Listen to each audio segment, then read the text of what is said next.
जैसे कोई सुंदरी नव यौवना प्रेम और उल्लास के मद से विह्वल होकर नाचे। लोग 2-2 4-4 कदम पीछे हट गए। छोटा सा आंगन बन गया और उस आंगन में वह बुढ़िया अपना अतीत नृत्य कौशल दिखाने लगी। इस अलौकिक आनंद के रेले में वह अपना सारा दुख और संताप भूल गई। उसके जीर्ण अंगों में जहां सदा वायु का प्रकोप रहता था, वहां न जाने इतनी चपलता, इतनी लचक, इतनी फुर्ती कहां से आ गई थी। पहले कुछ देर तो लोग मजाक से उसकी ओर ताकते रहे, जैसे बालक बंदर का नाच देखते हैं। फिर अनुराग के इस पावन प्रवाह ने सभी को मतवाला कर दिया। उन्हें ऐसा जान पड़ा कि सारी प्रकृति एक विराट व्यापक नृत्य की गोद में खेल रही है। कोदई ने कहा, बस करो भाभी, बस करो। नोहरी ने थिरकते हुए कहा, खड़े क्यों हो, आओ ना जरा देखूं कैसा नाचते हो। कोदई बोले, अब बुढ़ापे में क्या नाचूं। नोहरी ने रुक कर कहा, क्या तुम आज भी बूढ़े हो। मेरा बुढ़ापा तो जैसे भाग गया। इन वीरों को देखकर भी तुम्हारी छाती नहीं फूलती।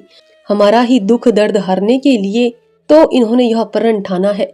इन्हीं हाथों से हाकिमों की बेगार बजाई है, इन्हीं कानों से उनकी गालियां और घुड़कियां सुनी है। अब तो उस जोर जुल्म का नशा होगा। हम और तुम क्या अभी बूढ़े होने जोग थे। हमें पेट की आग ने जलाया है। बोलो ईमान से, यहाँ इतने आदमी हैं, किसी ने इधर 6 महीने से पेट भर रोटी खाई है। घी किसी को सूंघने को मिला है। कभी नींद भर सोए हो। जिस खेत का लगान 3 रुपये देते थे, अब उसी के 9-10 देते हो। क्या धरती सोना उगलेगी। काम करते करते छाती फट गई।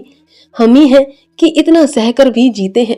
दूसरा होता तो या तो मार डालता या मर जाता। धन्य है महात्मा और उनके चेले कि दीनों का दुख समझते हैं, उनके उद्धार का जतन करते हैं।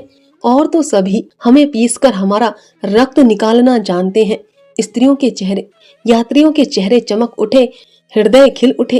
प्रेम की डूबी हुई ध्वनि निकली। एक दिन था कि पारस थी यहाँ की सरजमीन।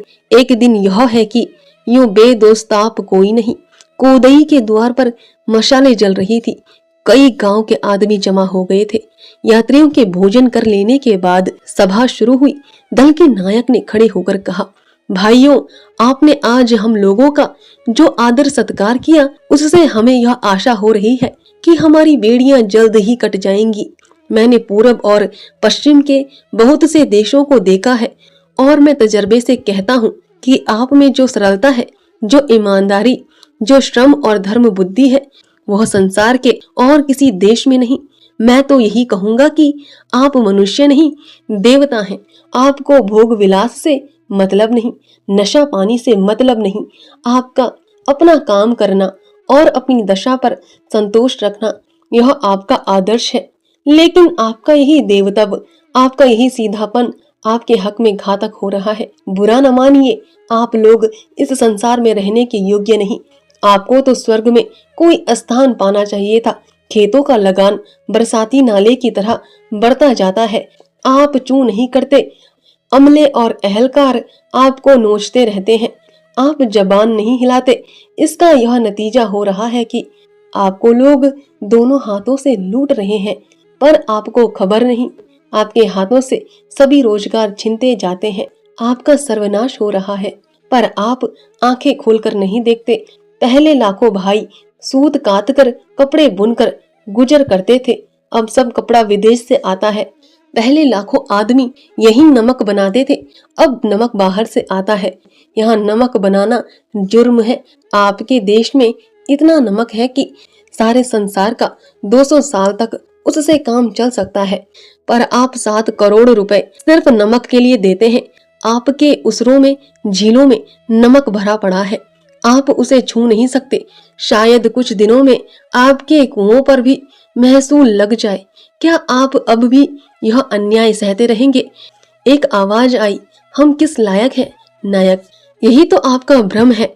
आप ही के गर्दन पर इतना बड़ा राज्य थमा हुआ है।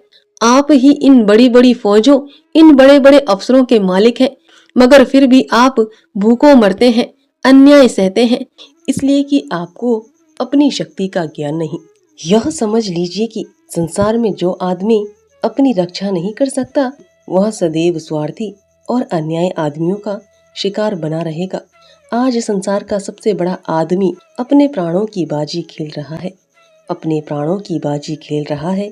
हमारे जवान अपनी जानें हथेली पर लिए अपने दुखों का अंत करने के लिए तैयार हैं। जो लोग आपको दोनों हाथों से आपको लूट रहे हैं, वह कब चाहेंगे कि उनका शिकार उनके मुंह से छिन जाए। वे आपके इन सिपाहियों के साथ जितनी सख्तियां कर सकते हैं कर रहे हैं, मगर हम लोग सब कुछ सहने को तैयार हैं। अब सोचिए कि आप हमारी कुछ मदद करेंगे, मर्दों की तरह निकलकर अपने को अन्याय से बचाएंगे, या कायरों की तरह बैठे हुए तकदीर को कोसते रहेंगे। ऐसा अवसर फिर शायद कभी ना आए। अगर इस वक्त झुके तो फिर हमेशा हाथ मलते रहिएगा।